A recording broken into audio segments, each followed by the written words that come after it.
Hello students, this is your course on content marketing. In this video on measuring content marketing performance, we are going to talk about cost per lead as a metric.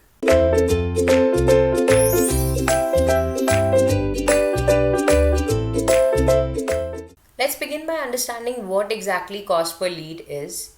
Using cost per lead as a KPI for measuring content marketing performance is an output centric approach, because essentially what you are measuring is not the quality of content anymore. What you are measuring is how much potent, how much powerful your content is at generating leads. With this metric, a campaign is checked, the total budget invested and the number of leads generated from it over a given period of time. So, what you are now shifting your focus to with this metric is the output, the end result. And while a lot of other metrics are also doing that, like traffic is an output or a symptom, bounce rate is an output or a symptom, they are very much dependent on the quality of content. But cost per lead is such a metric which, despite the fact that the content available on the website is high quality, could still remain low for some period of time, and is something that has to be cultivated slowly by trying different content marketing strategies. Therefore, cost per lead does not really reflect on content quality as a whole. It reflects on the content marketing strategy as a whole.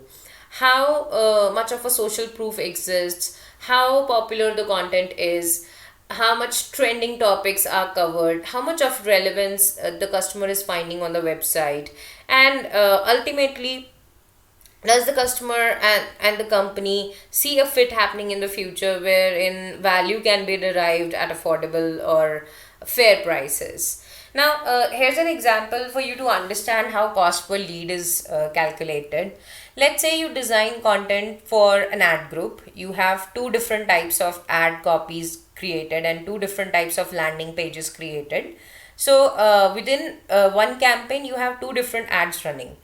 Ad number one, for ad number one, you have a $300 total spend budget, and with that $300, you are able to achieve 600 clicks. Quite successful.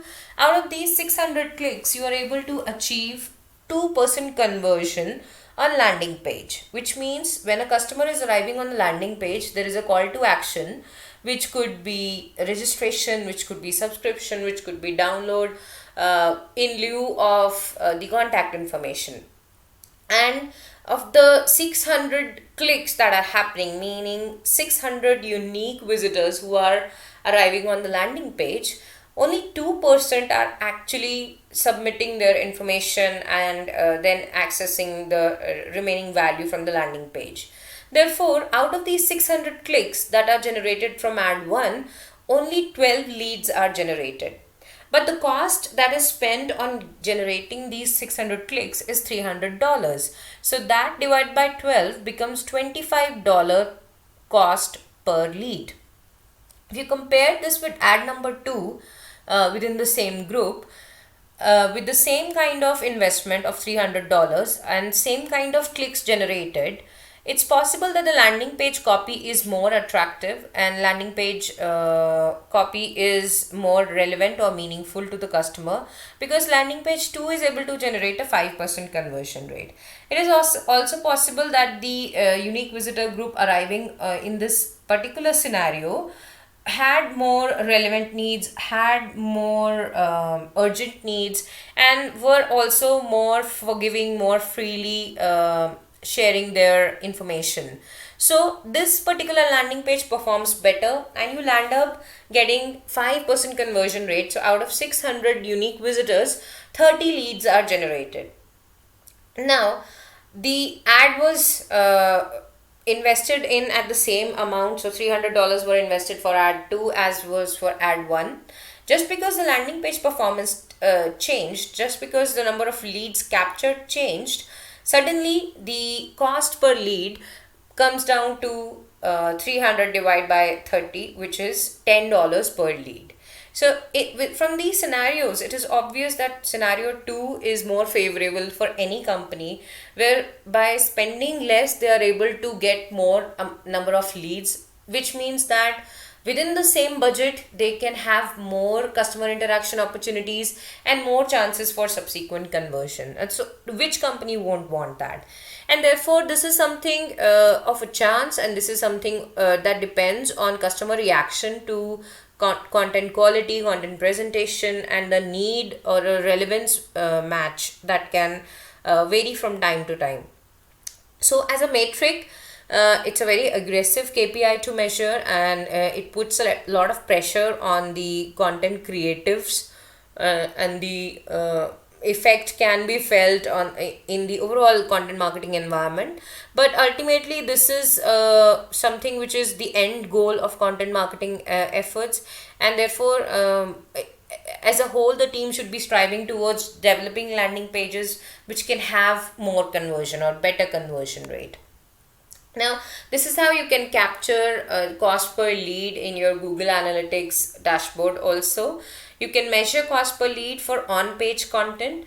So, for different blog posts or different pages on your website, you can track that how visitors are arriving on those particular pages, and the number of visitors that are arriving on each particular page can be captured, number of sessions that are happening on each particular page can be captured, and from those number of visitors who are visiting each page, how many are actually submitting their contact information and getting converted into leads by filling a form. In this case, in this example, lead is getting captured by filling of a form and submitting it.